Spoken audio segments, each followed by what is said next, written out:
Believe me, thinking is the hardest work in the world. It makes an 8-hour day seem like child's play.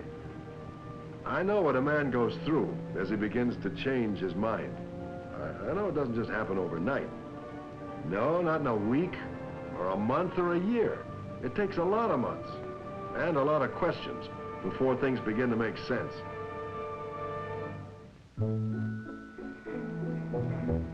I've been bowling with the boys every Thursday for as long as I can remember. A great bunch of guys, each with a mind of his own. On certain matters, there's never any disagreement. There's certain things everybody knows for sure, just like everybody knows his own name. And we were pretty sure of what we knew, dead sure, right up until the very moment we were hit by disaster.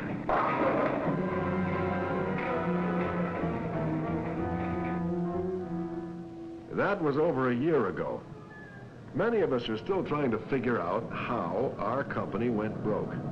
Thanks to the boom, some of us found other jobs after a while. But still, the sight of that empty plant stayed with us. You couldn't just blink your eyes and make it disappear. There it was, a great big unanswered question. Something for a man to think about.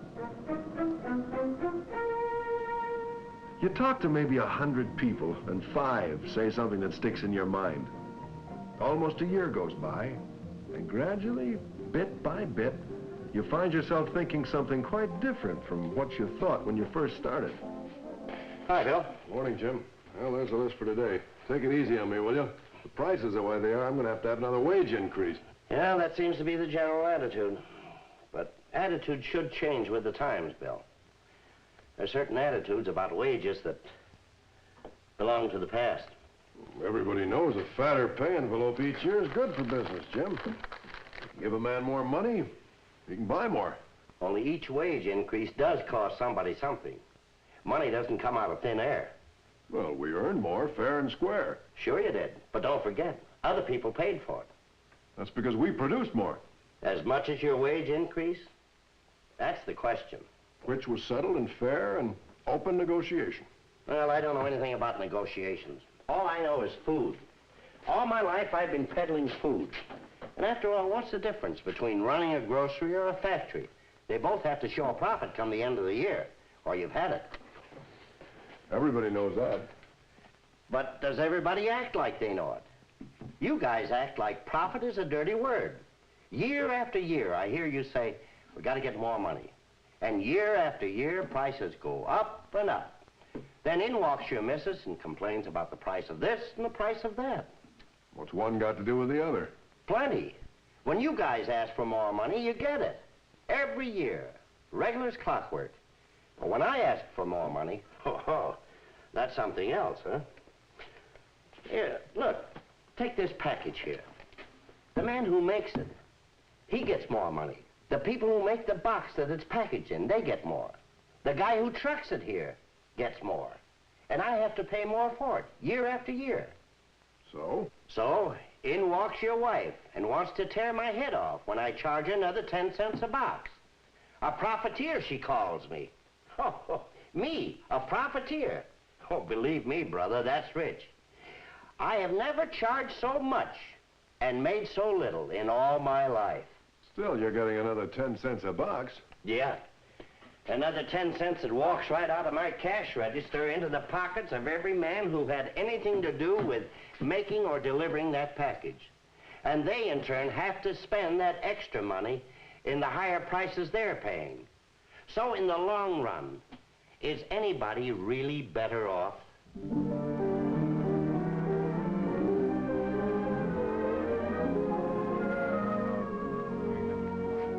It was a couple of weeks later that I met the former president of our local union. Now, they don't come much brighter.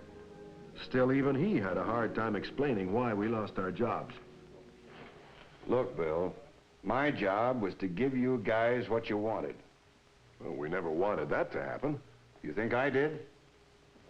You know what my seniority is now? 1 year. And during the 10 years I was your president, did I ever let you guys down? You wanted higher wages, right? You wanted more purchasing power, right? That's why you elected me. Everybody knows that. And if the company hadn't gone broke, I'd have got you an increase this year, too, believe me. That's not what I'm trying to figure out. Well, there's just no simple explanation to why the plant closed, Bill. Well, I know it's not simple. There's so many things related to so many other things, all acting one upon the other. For instance? For instance, a lot of things. The price a customer pays, the cost of making the product, the wages a company pays, the profits a company needs to stay in business, and productivity. That is what each of us produces in a day. They're all tied together.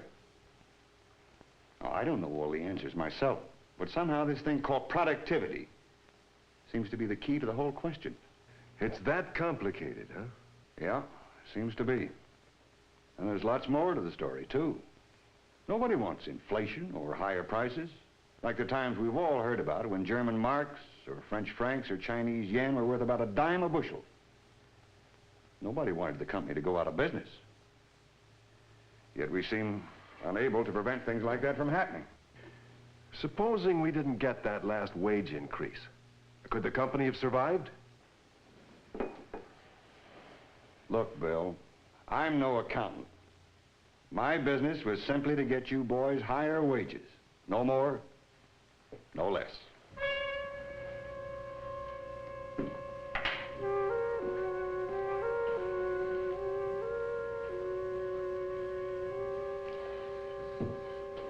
And that's how it went.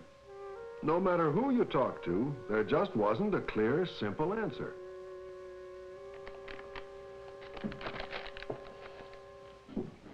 Well, hello, Mrs. Donald. Why, hello, young man. A cup of black tea, please. Real old-fashioned winter. Certainly is. Hope it doesn't hurt the turnout tonight. A little snow never stopped people from coming to a church social. Never you fear. I certainly hope not. People haven't changed that much since I was your age, young man. Oh, I guess they haven't. Nothing really changes after all. Well, that's a strange thing to say. Well, it's true, isn't it? Even in this day and age, companies still go broke. Yes, I found that out. The company I had stock in went broke. No. I used to work there and heard you were a stockholder. That's true, I was. But you see, like most other stockholders, some of whom even worked in the plant, I only had a small investment. Oh, please understand, my husband thought he was leaving me well provided for the rest of my life. But with this terrible inflation, everything became so expensive, I could hardly make ends meet. But you're a well-to-do woman, Mrs. Donald. Not really, young man. Not with this inflation. When they stopped paying dividends, I didn't even have enough income to live on. I just had to sell my shares, or what little I could get. I'm sure that those who bought them lost all they invested in the company. I lost my job. And I a great deal of money. But costs were so high, the company couldn't sell enough at the price they had to charge to cover the higher costs. So, they simply went out of business.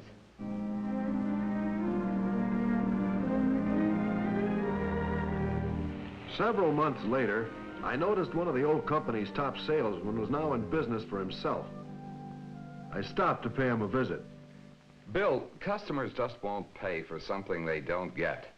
Each time you fellas got another wage increase, we had to raise our prices. The simple truth is, our customers weren't getting anything extra for the additional money we had to charge them. Well, then we shouldn't have jacked up our prices. Then how could we pay for our wage increases? Somebody has to pay for them. And that somebody is Mr. John Q. Public. So why didn't the company take the increase in wages out of profits? That's just about what they did, Bill. They added increased wages to costs until there wasn't any profit left. And you can't keep a company going without profits.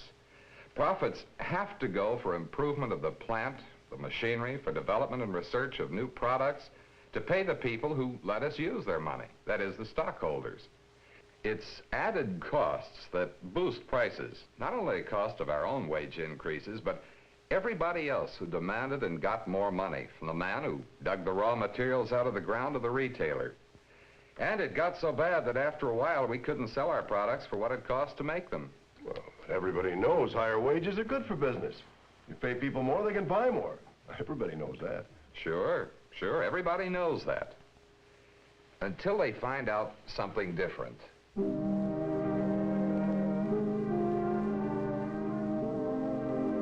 And so, that's how it was.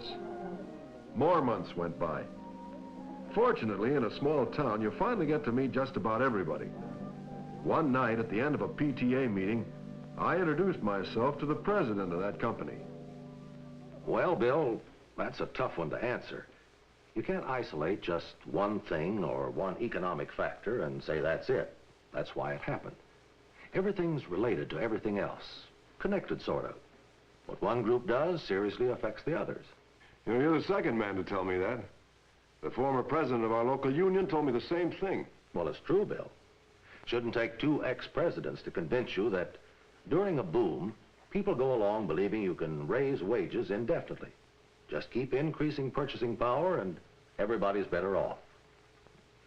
The great American dream. Only for us, it turned out to be a nightmare.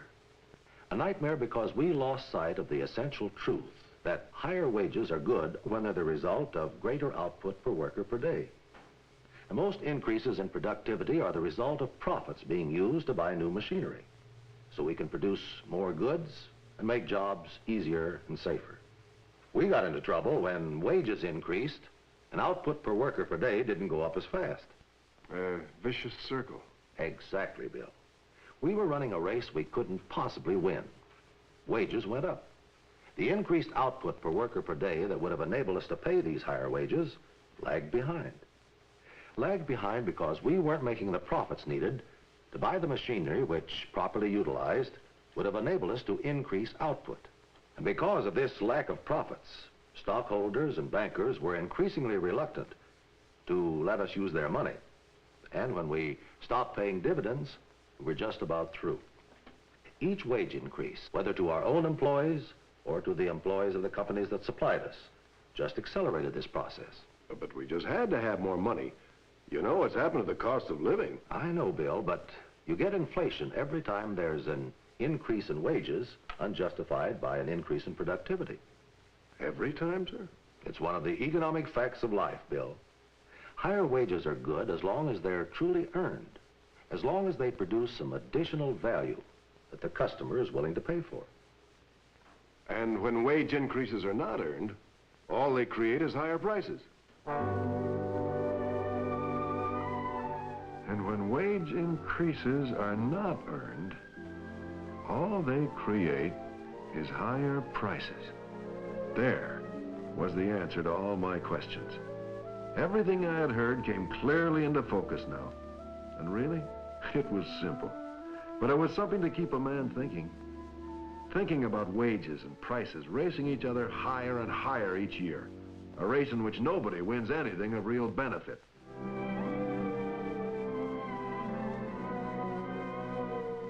I realized it must end. That we must find the proper balance between what we want today for ourselves and what we want for the future. For our children. Because after all, that future belongs to them.